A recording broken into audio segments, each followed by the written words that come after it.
Bonjour, alors c'est Vincent, de l'école de plongée à Aquadomia à Marseille, Parc des Calanques. Je rappelle que cette chaîne est faite pour répondre à vos questions sur la formation plongée. Et justement, une question que j'ai régulièrement, c'est PADI, FEFSSM, quelles sont les différences et quelles sont les passerelles. Donc on va parler des mythes des différentes organisations. Déjà, deux choses.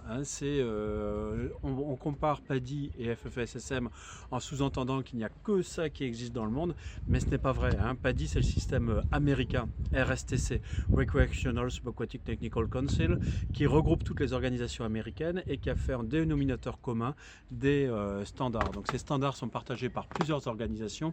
Les trois principales, c'est donc PADI, SDI et SSI, qui sont les trois leaders du marché.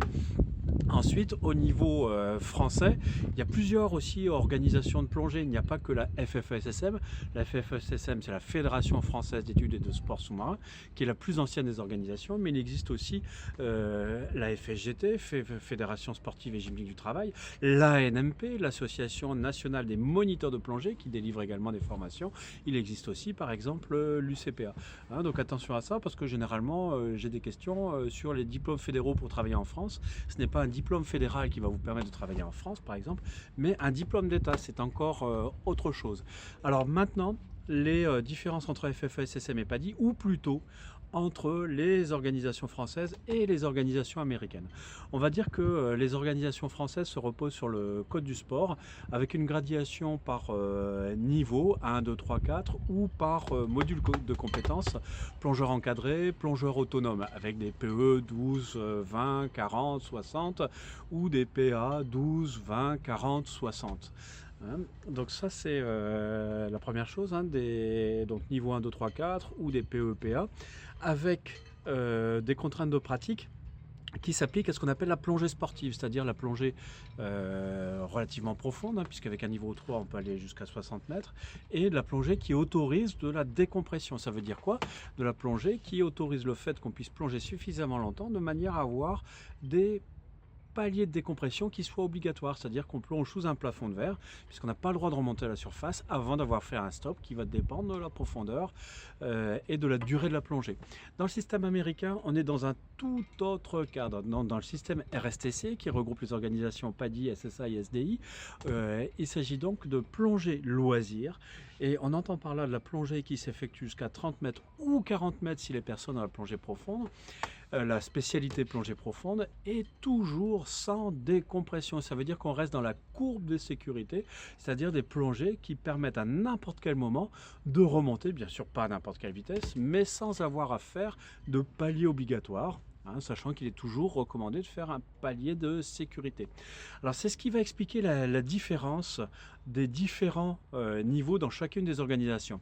Dans les organisations françaises, on est très orienté course à la profondeur, 20 mètres, 40, 60, avec des compétences de plongeur encadré, c'est-à-dire dépendant d'un guide, ou plongeur autonome, c'est-à-dire qu'il peut plonger avec des plongeurs d'un autre niveau. Dans le système américain, on est beaucoup moins sur la course à la profondeur, puisque le premier niveau permet de plonger jusqu'à 20 mètres. Le deuxième niveau, qui est l'Advance ou Advanced Adventurer selon les organisations, permet lui de plonger jusqu'à 30 mètres en autonomie.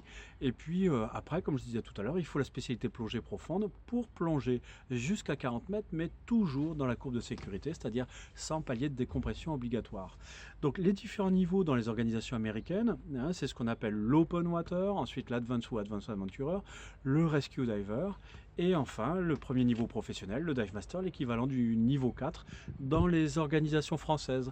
Donc bien sûr, ces niveaux ne sont pas du tout équivalents dans la mesure où dans l'école de plongée française, on apprend des méthodes de sauvetage qui tiennent compte du plafond de verre, puisqu'on est dans la plongée avec décompression, c'est-à-dire qu'on ne peut pas rejoindre la surface directement, alors que dans le système américain, on peut. C'est pour ça que généralement, on qualifie les plongées françaises, les qualifications de plongée françaises comme plus difficiles, plus exigeantes, mais oui, mais parce que le cadre de pratique est très différent. Alors maintenant, en ce qui concerne les équivalences, alors il peut exister des équivalences entre, pour reprendre la terminologie PADI, FEFSSM, ou entre les organisations françaises et les organisations américaines, sachant que certaines organisations américaines ont dénoncé ces équivalences. Donc ce ne sont pas des équivalences, ce sont des passerelles. Ce sont des passerelles, c'est-à-dire que pour chacune, on doit faire un petit morceau de formation.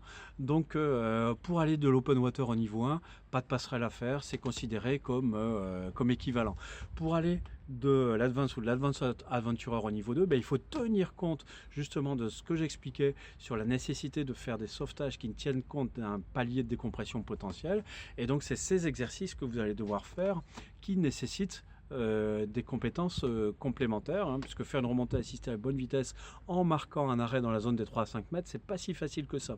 Même chose pour aller, donc là j'ai parlé pour aller de l'advance au niveau 2, pour aller du rescue au niveau 3, là il y a une énorme différence, hein, puisque le niveau 3, il faut déjà avoir des plongées, notion de plongée profonde, plongée avec décompression et les notions de sauvetage. Donc là la marche est énorme.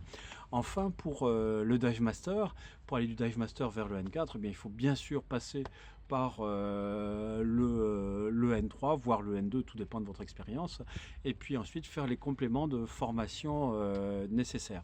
Donc ce ne sont pas des équivalences, ce sont des passerelles. Attention, ça a été dénoncé par certaines organisations, mais tout simplement, à chaque fois, l'idée c'est de compléter les formations américaines par les exercices de gestion de plongée profonde avec décompression et les assistances à une personne en danger dans ces zones. Et alors les passerelles du système français vers le système américain, là ça consiste aux exercices spécifiques. Hein, par exemple, pour passer l'advance, vous allez devoir faire des gestions d'orientation en faisant des carrés, des triangles avec instruments. Pour le rescue diver, vous allez apprendre à gérer quelqu'un de syncopé en surface en lui faisant déjà des insufflations en surface. Voilà, c'est tous ces exercices spécifiques qui vont vous être demandés en complément, et ça va dépendre bien sûr de vos expériences. Alors si vous aussi vous avez une question complémentaire concernant la formation plongée, n'hésitez surtout pas, hein, postez un petit commentaire sur cette vidéo. Si le sujet n'a pas été traité, attention à regarder dans les vidéos, je le traiterai très volontiers. Et puis bien sûr, si vous avez aimé cette vidéo, cliquez sur j'aime. Si vous n'avez pas aimé, cliquez sur j'aime pas. Vous voulez en voir d'autres, abonnez-vous à la chaîne YouTube Aquadomia One. À bientôt.